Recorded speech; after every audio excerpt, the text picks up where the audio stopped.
कल्पना वहाँ से चली जाती है। कांता कल्पना के ऐसे रवैये से काफी परेशान रहती है। मैं बना देती हूँ माँ चटनी।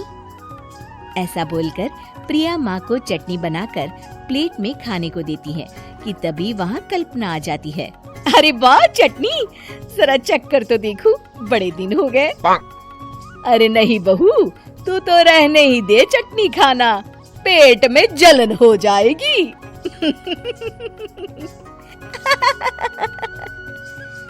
इतना कहकर कांता और प्रिया दोनों हंसने लगते हैं। कल्पना सारा दिन या तो मोबाइल में YouTube देखती या फिर सोती रहती। उसका कमरा भी बिखरा और गंदा रहता। एक दिन कल्पना का पति अशोक उससे कहता है, अरे कल्पना, जानवर भी उस जगह को साफ कर लेता है जहाँ वो बैठता है, तुम तो इंसान हो, कैसे इतने गंदे कमरे में रह लेती हो? देखो सारा सामान यहाँ वहाँ बिखरा पड़ा है। ज्यादा अपनी माँ का बोल ना बोलो। हाँ, कमरा तुम्हारा भी तो है, गंदा लग रहा है तो साफ कर लो। पता नहीं तुम्हारे साथ मैं कैसे जिंदगी बिताऊंगा। इतना कहकर अशोक वहाँ से चला जाता है। कल्पना बस खाना खाने कमरे से बाहर आती और फिर से कमरे में चली जाती। इससे कांता बहन काफी परेशान रहती। एक दिन प्रिया कांता से कहती है, माँ, मैं सारा दिन काम करके थक जाती हूँ। आप कल्पना दीदी से कहिए ना कि सुबह और शाम का काम बांट ले। मैं तो अब सिर्फ एक वक्त का ही काम करूँगी। हाँ। अरे तू वो भी ना करना, एक बहू तो कामचोर थी ही, दूसरी भी आ गई काम ना करने के बहाने लेकर। तभी वहाँ प्रिया का पति रमेश आ जाता है। माँ, मैं देख रहा हूँ भाभी कोई काम नहीं करती। प्रिया सारा दिन घर और रसोई का काम करती है, अब कुछ करो ना माँ। कांता मन में कुछ सोचती है और कल्पना के पास जाती है। कल्पना फोन पर मेकअप करना देख रही होती है। कल्पना, तुम सारा दिन बस मोबाइल देखती हो, घर का कोई काम भी कर लिया करो। प्रिया सारा दिन काम करके थक जाती है। आज से मैंने फैसला किया है, एक वक्त का काम तुम करोगी। सुबह का खाना तुम बनाओगी और रात का प्रिया। आप लोगों ने काम को हवा बना रखा है।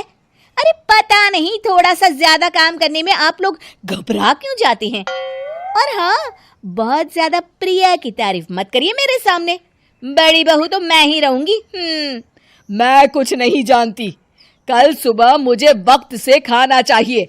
रसोई में आ जाना, वरना कल से तुझे खाना नहीं मिलेगा। अगली सुबह कल्पना रसोई में नहीं आती है। वो देर से सोकर उठती है और बाहर आकर कहती है, अरे भूख लगी है, आज खाने में क्या है? इतनी देर हो गई, आज किसी ने मुझे उठाया भी नहीं, पता नहीं कहाँ है सब। कल्पना को घर में कोई नहीं दिखता। वो रसोई की तरफ जाती है जहाँ बड़ा सा ताला लगा होता है। अरे रसोई में ताला! ओ, मैं तो भूल ही गई थी। माँ ने आज से सुबह का खाना मुझे बनाने को कहा था।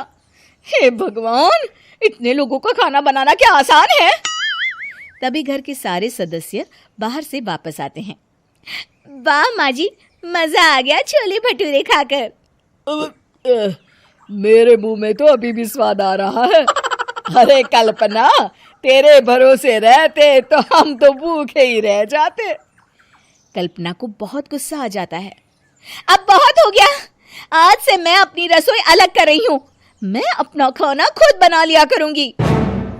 कल्पना अपनी रसोई अलग कर लेती है, पर आए दिन उसका देर से उठना और काम न करने की आदत से वो भूखी ही रह जाती थी।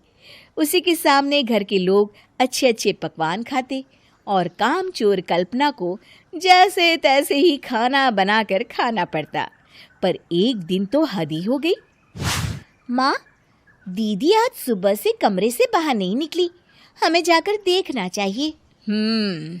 सो रही होगी कामचोर कहीं की, पर तुम कहती हो तो चलो देख लेते हैं उसे। कल्पना कमरे में पेट पकड़कर बैठी होती है। हाय मेरा दर्द, पेट दर्द के मारे मर रही हूँ मैं।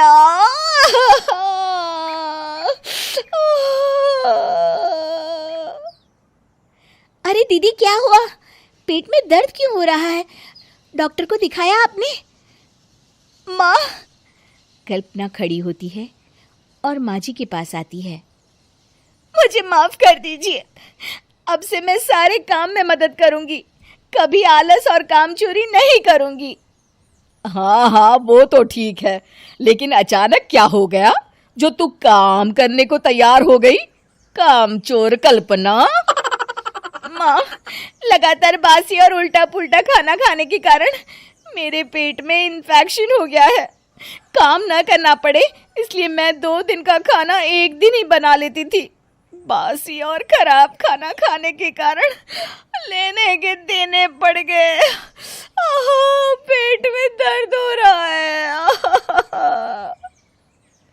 चलो अच्छा हुआ, देर आए दुरुस्त आए।